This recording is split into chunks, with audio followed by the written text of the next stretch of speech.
Okay, then the next question it's a brief one. It comes from one of the leaders of this Stanford group and actually one of the sponsors of this Stanford group. It says, Lynn, in reviewing your recent paper on DeGaulle, we saw you visit many themes that are the themes that we have been working on for a couple of years. But if we're reading the paper correctly, you raised something which really threw us for a bit of a loop, and we'd appreciate it if you talked about it a bit more. It seems that in the paper, what you are saying is that the sabotage of the SDI initiative was a direct generator of the hyperinflationary crisis that we're dealing with right now. And we had not really looked at it in that way, and we'd appreciate it if you would explain. Okay, got you. Well, it probably, in a sense, that's true. That's exactly what is true about it. For a fair description of the situation, the dynamic is a little more interesting. You see, again, you're talking about things like the mass strike. You're talking about DeGaulle, who I characterize as, for what I recognize in him, I never met the man personally, but I later in my work on the planning for what became the plan for the defense initiative, which I worked on with leading circles in France, military circles and diplomatic circles in France, leading circles in Germany, military and so forth, leading circles in Italy and other countries. This was not a light thing. We were in a position to win, except the British and related interests were against it. We understood, as de Gaulle had said prior to the breakdown, which occurred in 1989, 1990, understood that the strategic purpose had to be a Europe from the Atlantic to the mountains. And that is correct strategically. And all this stuff about conflict, about Soviet Union, all these kinds of things, they didn't mean anything. These were secondary, subordinate features of the strategic situation, a leftover from World War I and its planning by the British in the late 1880s. So when you talk about who's the enemy in strategy, you're a fool. Unless you have a British enemy, then you're not a fool. No, it's true. It's absolutely true. Because that's the empire. Your enemy is the empire. Why do you think we get stuck into these two wars in Iraq?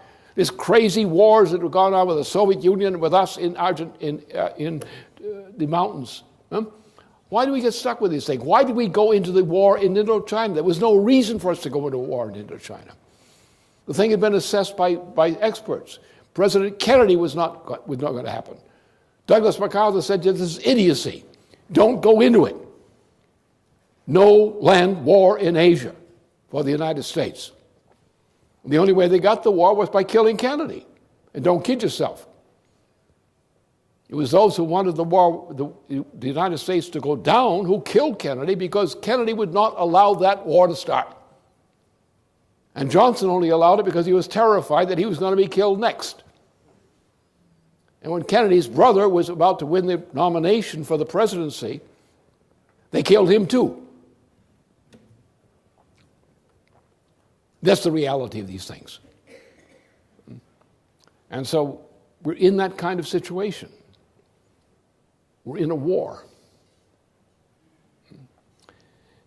So what de Gaulle represents for me is a man who had come from highly qualified military, a genius actually in military science, the way he prepared the defense posture for a tank command, an armored command for the World War II period, was a work of genius, in opposition to practically every other French general in there, leading French general.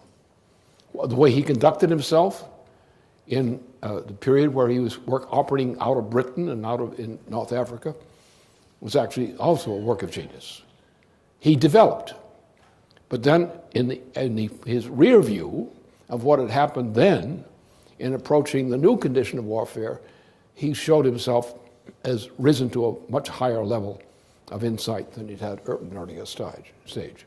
He showed a real genius. His conception of Europe from the Atlantic to the Urals. He understood the principle. The idea of winning war is not the purpose of strategy. The idea of winning a reasonable objective without war, if possible, is the proper objective. Don't get into war unless you have no other option. Because your option, the same thing in Germany. Bismarck's problem. Bismarck was dealing with a monarchy which got itself into a war with France. The war with France was caused by France, by that thing. But the minute Napoleon III was out of the game, the vital interest of Germany was to say, okay, we won. We got rid of this guy. We got rid of Napoleon III, this British agent. That would have been the proper answer for Germany to immediately go into negotiation with France on the peace terms. Okay, we got rid of Napoleon. He started the war. We don't want the war to continue. That would have been the thing. That was Bismarck's view. Bismarck's view was it was a mistake to continue the war past the point that the emperor had been overthrown. Because Germany's interest in face of the British Empire, which is the enemy of the occasion, it was the British Empire that had organized Napoleon III. So the point was to get the British Empire by making the conflict between France and Germany the issue for the future. You caved in to the British Empire. And Bismarck could have handled that problem. And the same thing as otherwise. We get into wars we should not get into. The object is not to win a war like it's a boxing match or something like that, or a tennis match or a football match. The football match's idea is crazy. You know, the playing fields of Eton, or the masturbating fields of Eton, whatever. This is not the purpose of strategy. The purpose of strategy is the goal. The goal is to bring about an acceptable condition among the peoples of mankind. Don't give up what you cannot give up. But don't demand that you have an all-out war going from generation to generation. If you have to fight, if you're forced to fight and have no option, you fight. But if you think you can go to a higher objective, what's our higher objective? Our higher objective is very simple for me. I think I made it clear. Get rid of the British Empire. And we could handle these other problems, but we would have to handle them with a certain diplomatic nicety. You have to be sometimes bend over, let the other guy feel he's got the better of you, that sort of thing, in order to achieve the objective. The objective is to bring about a set of cooperation among nations, which is what we want to lead to. A nation of the nation states, a world of the nation states, in cooperation, in sharing the development of Earth and conditions of life on Earth, and going on to whatever is beyond that. Our purpose is not wars if we were playing some schoolyard sport or some sports field sport. Treating war as a sport is insanity. It's immoral. You fight war only for an existential issue which has no other solution. And you'll fight even a losing war because you have to, on principle, fight that war. But you don't invite war.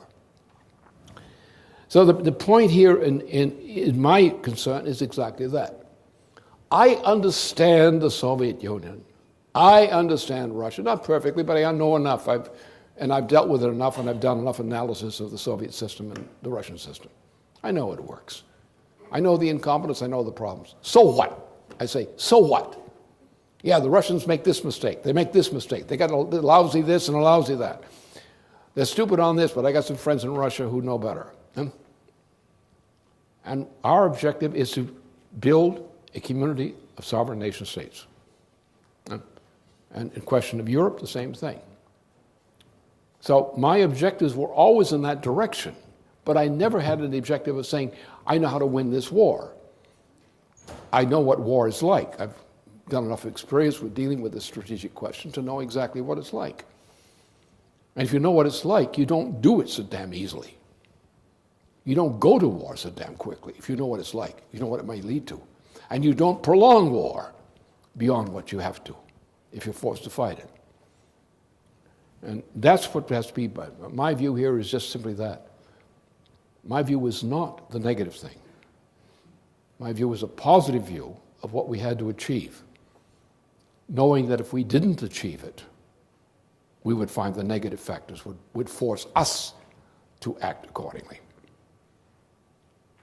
And it was the case. In the time where we had the fall of the wall in Germany, if the British Empire, with its toadies, the President of France and the President of the United States, had not intervened to prevent the Chancellor of Germany at the time from simply reunifying Germany, East and West, and going on to cooperate with the nations that bordered that region, we would have had a solution for the European problem.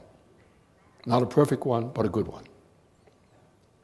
By forcing the situation, by creating the plan for the euro, which is a British imperial subjugation of continental Europe, and going ahead with the creative destruction of Russia, Ukraine, and so forth that followed, we created a potential for hell on this planet.